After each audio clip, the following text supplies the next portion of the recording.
سوئے لالازار پھرتے ہیں،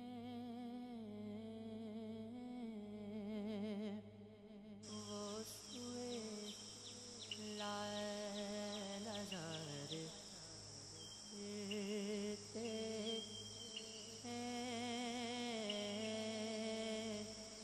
تیرے دن نبی کریم صلی اللہ علیہ وسلم نے فرمایا، قیامت کے دن میں حوض کوثر پر ہوں گا اور اپنے پاس آنے والوں کا انتظار کرتا رہوں گا۔ پھر حوض کوثر پر کچھ لوگوں کو مجھ تک پہنچنے سے پہلے ہی گرفتار کر لیا جائے گا، تو میں کہوں گا کہ یہ تو میری امت کے لوگ ہیں۔ جواب ملے گا، آپ کو معلوم نہیں، یہ لوگ الٹے پاؤں پھر گئے تھے۔